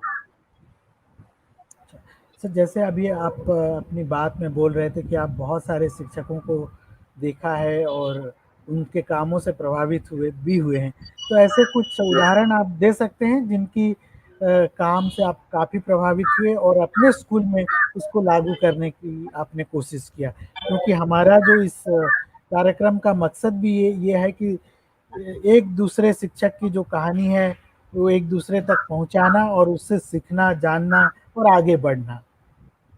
जी सर, जैसे बालोद से हैं ईश्वर जी, जो राष्ट्रपति पुरस्कार है, पुरस्कृत है, तो उनका फोन नंबर है, तो उनसे भी प्रभावित, उन्होंने बहुत अच्छा काम किया है। और कुछ शिक्षक ऐसे मिले हैं जो नाम उनका याद नहीं है, लेकिन प्रशिक्षण के दौरान जब आपसी चर्चा हुई है तो वो बताए कि हम अपने स्कूल में ऐसा टीएलएमए बनाते हैं, या फिर हम बच्चों के लिए ऐसा व्यवस्था करते, जैसे अभी हम लोग एक चीज आप पूछे तो एक चीज याद आ गया कि जन्मदिन बच्चों का नियमित हम लोग मनाते थे, तो ये भी शिक्षक से भी से हमको आया कि हम लोग सभी बच्चों का जन्मदिन मनाते हैं। और जैसे हमारे इसमें अपने संकुल में जैसे बोला जाए तो जैसे इंग्लिश में आपके ध्रुव जी है, अनूप ध्रुव जी है, उनको पता नहीं है लेकिन हम उनसे सीख रहे हैं। वो जो बता रहे हैं, गिरधारी साहू जी है, शशिकांत बैरागी है, और टीकम सिन्हा है, ये गणित वगैरह में है जो इनका अच्छा पकड़ है, और ये लोग बढ़िया टीएलएमए वगैरह बना रहे हैं और स्कूल के बारे में सोचते हैं। श्री शरद साहू सर जी भी है, और संकुल में भी हमारे यहाँ जबर्रा के शिक्षक कश्यप सर वगैरह, तो वो लोग भी मतलब मेरे आने के बाद वो लोग भी हमसे सीखे, लेकिन वो लोग भी कुछ सीखे। तो ऐसे उदाहरण तो बहुत सारे हैं, नाम बहुत है लेकिन नाम नहीं है। और प्रशिक्षण में खास तौर पे सबसे ज्यादा जो अनुभव मेरे को हुआ है, शिक्षक के जब हम लोग एससीईआरटी में रात को रुकते थे, उस समय जब चर्चाएं होती थी, वो उनके बहुत सारी चीजें कि हम बच्चों के साथ दोस्त व्यवहार करते हैं, मेरे बच्चे मेरे शरीर पर चढ़ जाते हैं, बात करते हैं, तो वो चीजें ऐसा उनसे सीखा हूँ सर। तो कुछ उदाहरण मैं आपको दिया हूँ। जी, बहुत अच्छा। जैसे आपने कहा कि जब हम प्रशिक्षण वगैरह में जाते हैं और जब साथ में रहते हैं, तो प्रशिक्षण के समय के बाद जो हम बातचीत करते हैं, वो भी ज़्यादा ही उतना ही महत्वपूर्ण होता है और उससे हम बहुत कुछ सीखते हैं, क्योंकि वो इनफॉर्मल बातचीत होती है, जिसमें हम अलग-अलग तरह के बात करते हैं और किस तरह से हम जो चैलेंजेस है, उसका कैसे मुकाबला किए हैं, उसका अनुभव को एक-दूसरे से साझा करते हैं। तो गिरधारी साहू सर का आपने नाम लिया, तो गिरधारी सर जी आपसे उनका कहना कि सर हम साधारण शिक्षकों के लिए कोई संदेश दीजिए। सर कैसे साधारण है बताइए, गिरधारी जी तो मेरे साथ एससीईआरटी में खुद काम किए हैं, साथ ही में रहे हैं, और गिरधारी सर जी के साथ हम लोग पेपर सेटिंग किए, एसएलए में भी काम किए, तो साधारण कैसे माने, आप भी तो सर टीएलएमए वगैरह किए हैं और रविवार वगैरह को एक्स्ट्रा क्लास देते हैं। हाँ, आप अगर संदेश पूछना ही चाहते हैं तो संदेश मेरा ये है कि आप जितना हो सके उतना अच्छे से काम करिए, और अपना जिस प्रकार से लगन है उस लगन को और अच्छे से बढ़ाइए, ताकि वो चीजें जो आप सोच रहे हैं कि मेरे में कुछ कमी है, तो अनुभव लीजिए और जितना हो सके आगे बढ़ने की कोशिश कीजिए। मेरी शुभकामनाएं आपके साथ, गिरधारी जी। जी सर। धन्यवाद, धन्यवाद राजेश सर। जैसे हमने आपको पंडरीपानी स्कूल में देखा है, जो गांव वालों का आपने सहयोग लिया है, बहुत ही बेहतरीन रहा है। तो जैसे आप जी भैंसा मुड़ा गांव गए, तो जी उसकी शुरुआत आपने कैसे किया? और अब आप बता भी रहे थे, लेकिन ये जानना चाहेंगे कि आपने कैसे शुरुआत किया? क्या वहाँ पे भी हर एक घर आप गए और लोगों ने कैसे आपको एक्सेप्ट किया और कैसे माना? हाँ सर, जब मैं दिसंबर में ज्वाइनिंग हुई मेरा सर, है ना, तो एक दिसंबर में तो ऐसे ही गया, लेकिन एक जो सबसे बेहतर अवसर मिला है वो 26 जनवरी गणतंत्र दिवस को शुरुआत हुई। तो सरपंच महोदय और गाँव के सब लोग आए थे, और संकुल समन्वय कुछ समय मंच संचालन कर रहे थे। तो उन्होंने मेरा परिचय दिया कि इन्होंने पंडीपानी में अच्छा काम किया और ये कुछ बोलना चाहते हैं और आप लोग से सहयोग लेना चाहते हैं। तो मैंने पंडीपानी के बारे में किया और मैं सोचा कि मैं चाहता हूँ कि आप लोग भी मुझको सहयोग करें ऐसा करके। तो यकीन मानिए कि जैसे ही हमारा कार्यक्रम समाप्त हुआ, ये हकीकत बात बता रहा हूँ सर। जैसे ही हमारा कार्यक्रम समाप्त हुआ तो सरपंच जी नई थी, तो सरपंच है, उप सरपंच कैलाश प्रताप जी और गांव के कुछ सियान थे और शिक्षक थे, तो वो लोग स्पेशली बुलाए, हाँ बताइए सर आपको क्या क्या चाहिए करके। और यकीनन बता रहा हूँ कि उन्होंने डायरी में नोट किया और मैं बोला कि पहले आप घूमिए, और उन्होंने घूम के ईटा कलेक्शन किया, मिट्टी दी और रेत वगैरह उन्होंने ला के दे दिया सर गांव वालों ने। उसके बाद किस्मत ये रही कि वहां पे एक हॉस्टल है, तो वहां पे भी 2 साल रहने का अनुभव रहा मेरा। बालक आश्रम हॉस्टल है, तो वहां पे भी अब मैं रहा। तो शनिवार को मैं पंडीपानी रैयतवाड़ी आ जाता था, शनिवार रविवार पंडीपानी रैयतवाड़ी रुकता था वहां के उसी अतिरिक्त कक्ष में। ये 1 साल हुआ जब मैं नगरी में रुकना चालू किया हूँ। और तो फिर प्रत्येक पालकों से मिलते गया सर, और प्रत्येक बच्चों से भी मिलते गया और बच्चों के साथ घूमना भी चालू किया और उनके साथ खेलना भी चालू किया और पालक लोग के साथ बैठना भी चालू किया। मैं ये मानता हूँ कि अगर पालक आपको सबसे अच्छा सहयोग दे रहे हैं तो वो पालक से मांगने से नहीं होगा, बल्कि आपको ऐसा काम करना हो कि पालक देखे कि वाकई में कुछ कर रहा है, तब सहयोग। आपको ऐसे सहयोग नहीं मिलेगा कि आप बोलो कि मेरे को ये चाहिए वो चाहिए, तो ऐसा नहीं होगा भाई। आप उसको करो, आप भी कुछ सहयोग करो। आप अपने तरफ से राशि लाओ या बच्चों के प्रति, जैसे एक उदाहरण है कि बच्चे बच्चे कुछ बीमार पड़ते तो अपने जब से मैं अभी भी कुछ बच्चों को हॉस्पिटल ले चलता था। अभी भी कोमल को जो बार बार अस्वस्थ रहता था, उसको खुद ले जाके हॉस्पिटल में किया। उसके माँ बोली पैसा क्यों रहने दो, पैसे इतना चलता है ऐसा करके। पेन वगैरह है, हम लोग जैसे पेन या डायरी वगैरह प्रशिक्षण वगैरह में पाते हैं, वो गिलाई सबको मालूम है। तो उसको हम लोग रखते हैं और उस पेनों का जो उपयोग, बहुत सारे पेन है तो उसको ला के बच्चों को दे देते हैं। और कापियां भी रहती है तो पूरी कापी भर्ती में प्रशिक्षण समय तो उस कापी को दोबारा उपयोग करते हैं, और उसको भी ला के बच्चों को देते हैं। तो इस प्रकार से सहयोग होता है। तो वो जो बच्चे हैं वो अपने पालकों को बताते हैं, तो उससे पालक प्रभावित होते हैं। और फिर वो पालक के बीच में रहो तो उनके जैसे कार्यक्रम होता है, छठी कार्यक्रम हो गया है या फिर विवाह कार्यक्रम हो गया है या कुछ कार्यक्रम होता है, तो पालक स्कूल में बिल्कुल निमंत्रण देते हैं। और आप जैसे उनके निमंत्रण में जाओगे तो आपकी मित्रता उनके साथ बनना चालू हो जाती है और आपसे बातचीत होता है कि कैसे गुरुजी, का गुरुजी कैसे करत है, का करबे, ऐसे करके तो चालू हो जाता है। तो वो आत्मीयता बनना चालू हो जाती है, तो एक सहयोग मिलता है। जैसे कुटिया निर्माण के समय मैं बता रहा हूँ कि छड़ के बाद एक लकड़ी थी कुटिया के लिए, वो सिर्फ एक घर से मिली, पूरा पूरा लकड़ी दे दिया उन्होंने, ले लो सर ऐसा करके। और आधा बीच में कहीं काम होता था, सीमेंट कम, जैसे कुछ हम लोग खरीदते थे, कुछ सहयोग भी मिलता था।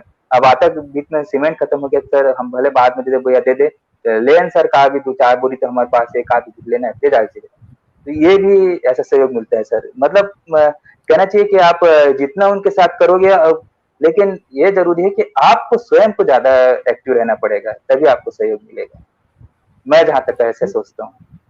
बिल्कुल सही सर। जब तक आप उदाहरण प्रस्तुत नहीं करेंगे, वो अगर देखेंगे नहीं कि आप काम कर रहे हैं, तो आपको सहयोग कैसे देंगे। तो ये बहुत ही अच्छा आपने अपना अनुभव साझा किया है। सर जैसे हमने ये देखा कि अ, आप कवर्धा से हैं, आपकी पत्नी भी कवर्धा में शिक्षक हैं और आप शुरू से यहाँ पर रहे हैं, बहुत ही रिमोट एरिया में, दूर दराज के इलाके में रहते हैं। और आप ने ये आपका प्रमोशन के बाद आपने उम्मीद जताई थी कि आप कम से कम धमतरी जैसे या कुरुद जैसे जगह पे आ जाएंगे, तो आपको घर जाने आने में आसानी होगी, क्योंकि अभी भी आप बहुत 2-3 महीने में शायद एक आध बार जाते हैं। तो आपको इस आप इतने अच्छे काम कर रहे हैं, उसके बावजूद आपको इससे निराशा नहीं हुई सर? निराशा कुछ हुई कि मैं एक जैसे स्कूल के प्रति मेरा फर्ज है, वैसे मेरे परिवार और पत्नी के प्रति भी मेरा फर्ज है। निराशा होती है, लेकिन उनसे भी सपोर्ट मिल गया। और मैं आपको ये बताऊं कि जो आखिर यहाँ रहने के कारण ये तो मेरा एक लगाव यहाँ हो गया अच्छे से। और दूसरी बात ये है कि जो मेरे को जो नौकरी लगी है, नौकरी वो बहुत मुश्किल से लगा है। मैं आप बोल रहे हैं तो बात बता रहा हूँ उस चीज को। तो मतलब मैंने बहुत ट्राई किया नौकरी के लिए, बहुत कोशिश की पुलिस में और जगह भी भरा, लेकिन ये पहली जगह थी जहाँ मेरे नौकरी पे लगाव हो गया। तो ये लगाव जब हो गया ना, तो घर वाले भी इस बात को समझने लग गए और बोले ठीक है, अगर आपको वहाँ अच्छा लगता है तो रह लीजिए ऐसा करके। जी इसमें तो मैं फिर यहाँ पे। जी और जी दूसरी बात ये है कि मेरे को प्राकृतिक जो जगह है वो हमारे सिर्फ गोल्डा में है, और लेकिन ये यहाँ का जो प्राकृतिक जगह है जिससे मेरे को बहुत अच्छा लगता है। और किस्मत भी देखो कि मैं वाकई में तैयार भी हो गया था गुरु के पास, कुछ अप्रोच भी लगा लिया था देने दुलाने का, लेकिन किस्मत ऐसी हुई कि सीओ साहब बदल गए और उन्होंने सीधे उठाया कंप्यूटर से और खटाक से भैंसा मुड़ा में मेरे को दे दिए पोस्टिंग। तो अब मैं बोला फिर संशोधन के लिए लिखो ऐसा वैसा, तो फिर वहां जाने लगा, तो वहां अच्छा लग गया तो वही है, वो मेरे जी पसंद ये की जगह मिल गई। जी ये तो साफ दिखाई देता है कि आपका स्कूल से और उस इलाके से कितना लगाव है, क्योंकि जो साथी नहीं जानते हैं कि भैंसा मुड़ा कहाँ पे है, वो धमतरी से करीब 75 किलोमीटर दूर है और बहुत ही जंगली इलाका है, मतलब जंगलों से घिरा गांव है। और सर वहाँ उनको अच्छा भी लग रहा है, और वो बाकी ज़्यादातर लोग शायद ही जाना वहाँ पे पसंद करें। तो सर को ना केवल उस इलाके से बल्कि बच्चों से और अपने काम से जो काफ़ी लगाव है वो जो साफ दिखाई भी देता है। तो सर ये सवाल बहुत समय आता है, जो शैक्षणिक गुणवत्ता की बात आती है तो वो कैसे ऐसे इलाकों में जहाँ पे साधन नहीं है, इंफ्रास्ट्रक्चर की कमी है और शिक्षकों की कमी है, बहुत कम शिक्षक होते हैं, तो ऐसे में आपका अनुभव क्या कहता है कि कैसे ये संभव है? थोड़ा सा कठिन है, लेकिन असंभव नहीं है, संभव है। वो मतलब आप वहाँ के युवा लोग से सहयोग ले सके। जैसे मैं आपको बात करते समय बताया था, 3 लोग का नाम भी लिया था, यादव मैडम, प्रीतम प्रीतम है और सत्यवती है, जिन्होंने हमको शैक्षणिक स्तर में भैंसामुड़ा में सहयोग दिया। और अभी भी प्रशिक्षण के समय सत्यवती जाती है स्कूल। तब हम बोलते हैं कि मैडम मैं जा रहा हूँ, ये हम किए। दूसरी बात क्या है, तीनों जो शिक्षक हैं हम लोग बैठ के आपस में चर्चा कर लेते हैं कि कैसे इनके स्तर में सुधार किया जाए। और दूसरी बात ये है कि जो बच्चे हैं मिडिल स्कूल के, वो थोड़ा सा बड़े हो जाते हैं, तो उन लोग में एक क्षमता आ जाती है कि वो एक दूसरे की मदद कर ले। और आप तो जानते हैं कि इस कक्षा में 3 स्तर के बच्चे रहते हैं, कुछ बहुत तेजी से सीखते भी हैं, कुछ ऐसे टाइप के। तो जो तेजी से सीखते हैं वो लोग भी बच्चों को मतलब मदद कर देते हैं। तो वो प्रगति इस टाइप का हम लोग उपाय किए हैं जिसका हमको परिणाम भी मिल रहा है। तो है तो थोड़ा सा कठिन, लेकिन फिर भी हम लोग 70-80% तक का उससे को प्राप्त कर पा रहे हैं। ऐसे तो जब नेटवर्क चला गया था तो मैं आपके बारे में और भी बात कर रहा था, जैसे कि मुक्त बस्ता मुक्त विद्यालय के बारे में, और ये भी बता रहा था कि जैसे आप स्कूल से जब ट्रेनिंग वगैरह में जाते थे तो स्कूल में नहीं रहने के बावजूद बच्चे आपस में पढ़ते थे, ये कैसे आपने किया था? हाँ सर, वो देखो सबसे पहला कारण वही बताया कि बच्चों के साथ मित्रवत और भय मुक्त वातावरण रहना चाहिए। आप बच्चों के साथ में उनकी लैंग्वेज में बात करिए, वो हिंदी में जाके आप बोलेंगे ना तो वो आपसे उतना संपर्क में आए। कक्षा में गए और बोले हाँ ये निकालो ऐसा करके, तो नहीं होगा। उनके घर में भी जाओ तो काट रहा था, कैसे कर रहा था, और बने बने जी कहाँ घुमा था, आप बड़ी स्मार्ट दिखा था यार, ऐसे करके भी अगर बोलोगे या बोलेंगे हाँ चल क्यों रहे अभी खाना नहीं खाया, कैसे कर रहे तू ऐसा करके, कैसे नमस्ते नहीं किया आज ऐसा करके, तो हड़का के भी बोलो नहीं आंसर नहीं हुई ऐसे करके। जब बच्चे बोलते हैं ना तो वो फिर एक रिलेशन बन जाता है। तो फिर उसके बाद फिर जैसे जा रहे हैं तो बच्चे लोग को समझाए कि मेरा प्रशिक्षण हो रहा है।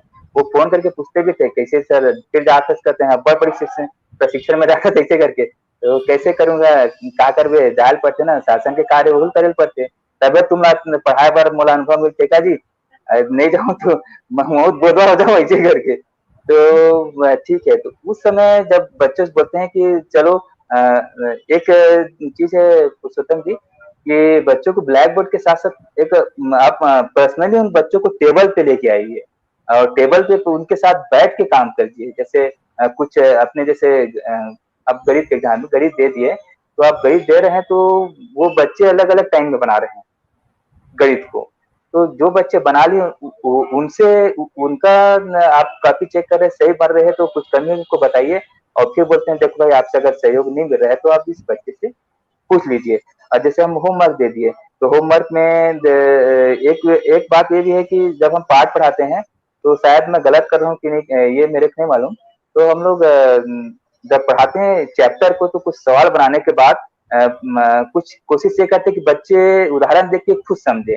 तो उसमें कुछ बच्चे ऐसे कि उदाहरण देख के समझ के वो आगे बढ़ जाते हैं बच्चे लोग, और कुछ बच्चे थोड़ा पीछे रहते हैं। तो जो बच्चे आगे बढ़ जाते हैं वो बच्चे फिर उनको सहयोग करते हैं, चाहे इंग्लिश में हो, गणित में हो।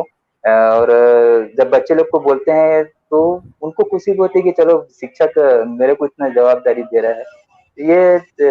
ये अनुभव रहा है सर। तो इस कारण से बच्चे लोग ना एक दूसरे का सहयोग कर रहे हैं, जहाँ तक मैं मानता हूँ। हाँ, जैसे अभी आप बात भी कर रहे थे, और अभी आपको पता है कि बहुभाषी शिक्षा या जो मातृभाषा में शिक्षा की बात अब शुरू हो गई है, और आप वहाँ पे उनके मातृभाषा में भी बात करते ही थे, छत्तीसगढ़ी में। तो जी सर। इसको लेके आपका क्या कहना है? बहुभाषी का सर। जी। हाँ, ये मैं सोचता हूँ बहुत अनिवार्य था, और शासन ने बहुत अच्छा काम किया कि उन्हीं की भाषा में समझाया, क्योंकि फिर उसके बाद वो समझना चालू कर देते हैं। जैसे हम छत्तीसगढ़ी में उनकी भाषा में बोल रहे हैं, तो उसको जब हिंदी में करते हैं तो उस चीज को धीरे धीरे वो लोग समझना चालू कर देते हैं, और एक अपनापन भी बनता है। कुछ चीजें हम लोग जैसे हिंदी में बोलते हैं तो वो उनके लिए नया चीज होता है, क्योंकि वो लोग अपने ही भाषा को बोल रहे, जैसे माइनस कर दो ऐसा करके बोल रहे हैं हम लोग, बोला घटा दे रहे हैं, बोला कम कर दे ऐसे करके, कोमा से बोला कम कर दे ऐसे करके। तो वो भाग दे ऐसा बोल दे, और वो अलग अलग हिस्सा कर देना यार, बोला धीरे धीरे कर दे ऐसे करके। तो बहुभाषी शिक्षण में जो उनके शब्दों का जो डिक्शनरी वगैरह अभी बनाया है, शायद प्राथमिक का बन गया है, और इसके ऊपर एससीईआरटी में शायद संगोष्ठी भी हो गई है, इसको भी सुना हूँ मैं बहुभाषी वाले में। तो वो वाकई में बहुत अच्छा रहा, और बहुभाषिकता वाकई में होना चाहिए, मैं जहाँ तक का मानता हूँ। जी। आप अपने बातचीत में ये कहा कि अ, आपका जो पुराना स्कूल है पंडरीपानी, आप बहुत दिनों तक शनिवार इतवार वहीं जाकर फिर से रुकते थे, मतलब आप जो काम किया है वो काम जारी रहे, और उसका देखभाल भी आप करना चाहते थे, इसलिए जाते थे। अब क्या हाल है सर, आप वहाँ से आने के बाद पंडरीपानी का, क्या आप भी हाँ वैसा ही है, या आपका अनुभव कैसा रहा है? अफसोस के साथ कहना पड़ रहा है कि वो वैसा नहीं है अभी। और मैंने प्रयास किया सर, पालकों से भी बोला, और अभी हमारे यहाँ 2 मैडम बस हैं, तो उनको भी मतलब बोला भी, और साथ में भी बोला कि अगर किसी टाइप की मदद है तो हमसे मांग लीजिए। तो वो बोलते थे एक अगर जेंट्स शिक्षक हो जाता तो हम लोग को बहुत मदद मिल जाती सर, हम लोग नहीं कर पा रहे हैं, आपके जाने के बाद वो सहयोग नहीं मिल पा रहा। गाँव लोग को बोले तो गाँव वाले भी बोलते थे कि ये लोग हमसे ज्यादा बात नहीं कर रहे हैं ऐसा करके। तो ये अफसोस रहा है सर कि वो चीजें, या तो मैं अपना कमी समझूं, या फिर ये सोचूं कि मैंने प्रयास किया लेकिन उसमें सफल नहीं हो पाया। लेकिन मैंने और आपको यकीन नहीं होगा सर, मैं कल भी पंडीपानी गया था, और मैं हफ्ते में 15 दिन में एक बार, पता नहीं एक लगाव है, और अकेला रहने के कारण रविवार वगैरह को हो जाता है ना, तो मैं जाते रहता हूँ सर पंडीपानी, और प्रयास करता हूँ, और बहुत दुख और अफसोस भी होता है इस बात का। इसके लिए इसमें शायद मैं असफल रहा सर। नहीं, ऐसा भी नहीं मानते, क्योंकि आप ये प्रयास बहुत इम्पोर्टेंट है, और देखिए हर समय का मतलब उतार चढ़ाव होता है, वैसे स्कूल का भी इतिहास में इस तरह के समय आते हैं। तो ऐसा नहीं है कि हो सकता है फिर आने वाले दिनों में फिर और बेहतर हो। तो ये बताइए सर, आप अभी जिस स्कूल में हैं, जैसे भैंसा मुड़ा में, उसके बारे में और आगे की क्या योजना है आपकी? हाँ सर, आगे की योजना में केवल मेरा स्कूल साज सज्जा में बेहतर रहे और जैसे पंडीपानी ख्याति प्राप्त किया था, वो वैसा हमारा भैंसा मुड़ा पाए भी उस टाइप की ख्याति में जाए और धीरे धीरे कार्य वो चल भी रहा है। और सबसे ज्यादा महत्वपूर्ण ये है कि मैं चाहता हूँ कि मेरे बच्चे जो है वो शिक्षण के क्षेत्र में बहुत अच्छे, बहुत आगे रहें।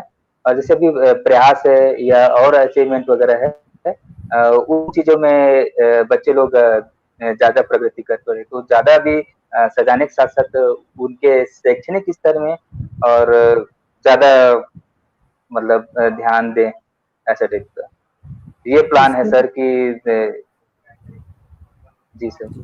तो इसके लिए क्या कर रहे हैं कि वो शैक्षणिक वातावरण और बेहतर बने और गुणवत्तापूर्ण शिक्षा हो स्कूल में? हाँ, तो वो अभी लॉकडाउन के समय बीच में जाके अभी अभी बता रहे हैं। और पहले जो थे कि बच्चे लोग के साथ हम लोग भाषा में भी एक्स्ट्रा क्लासेस देते थे और पालक संपर्क करते थे रात के समय जब थे। और यहाँ पे भी शनिवार को हम लोग के पास थोड़ा समय मिलता था संपर्क करने के लिए, क्योंकि शनिवार को सुबह स्कूल लगती है, तो पालकों से संपर्क करते हैं और बच्चों को गृह कार्य वगैरह देते हैं। और बच्चे लोग पढ़ाई में सर, वैसे मैं आपको पिछले सत्र का 8वीं का रिजल्ट बता रहा हूँ। वो हमारे पास 16 बच्चे थे, 16 में 12 60% वाले थे और 4 बच्चे थे वो जो 60 से कम थे, तो प्रगति हुई है सर। जी, ये और वो जैसे जैसे अनुभव मिलते जाएगा वैसे वैसे और नई नई चीज सोचते जाएंगे। जी, जी सर। तो राजेश सर, आपको बहुत बहुत धन्यवाद। आपने अपना निजी अनुभव के साथ साथ जो स्कूल के अनुभव हैं, आपके साथियों के अनुभव है, सबको आपने साझा किया, और जिससे हमारे जो भी शिक्षक साथी और दूसरे साथी भी इसको देख रहे होंगे वो, और आने वाले दिनों में भी हम ऐसे मानते हैं राजेश सर कि जैसे अभी भले कम लोग जुड़ रहे हैं, लेकिन ये जो यूट्यूब का जो लिंक है ये रहेगा। इस लिंक को लोग आगे भी जब भी चाहेंगे इस लिंक के माध्यम से इस बातचीत को देख पाएंगे। तो आप भी इस बातचीत को जरूर साझा कीजिएगा। तो आपको बहुत बहुत धन्यवाद। हमारे जो साथी, जो शिक्षक साथी इस चर्चा में जुड़े, उन सभी साथियों को बहुत बहुत धन्यवाद और दिल से आभार। इसके साथ ही इस कार्यक्रम को संचालन करने में सहयोग कर रहे हमारे जो साथी हैं रंजीत भाई और राकेश भाई, उनको भी बहुत बहुत धन्यवाद। मैं भी आप लोगों को भी बहुत बहुत धन्यवाद देना चाहता हूँ, साथ ही पूरे शिक्षक साथियों को भी बहुत धन्यवाद देना चाहता हूँ। और सबको नवरात्रि की शुभकामनाएं, और भगवान से विनती करता हूँ कि अभी हम जिस दौर में गुजर रहे हैं वो जल्दी से खत्म हो जाए और स्कूल हमारे प्रारंभ हो जाए। हमने एक चीज और सोचा था कि क्यों ना अल्टरनेट कक्षाएं लगाया जाए, एक दिन छठी, एक दिन सातवीं, एक दिन आठवीं, प्रयास भी किए थे। तो कुछ पेपर में छपा और कुछ लोग बोले कि रिस्क मत उठाओ करके ना उसको पोस्टपोन करना पड़ा। तो ये ये काल हट जाए और स्कूलें चालू हो जाए, इसी विनती के साथ आप सभी को धन्यवाद। जी जी, हम भी यही चाहते हैं कि ये जो कोरोना का जो समय है ये बहुत जी जल्दी चला जाए, और हमारे स्कूलों में जो बच्चों का इंतज़ार में स्कूल हैं, जो शिक्षक हैं, फिर से बच्चे आएँ और जो शैक्षणिक वातावरण फिर से शुरू हो जाए। बहुत बहुत धन्यवाद। जी thank you sir, thank you जी, सो धन्यवाद। मच। Welcome sir. जी।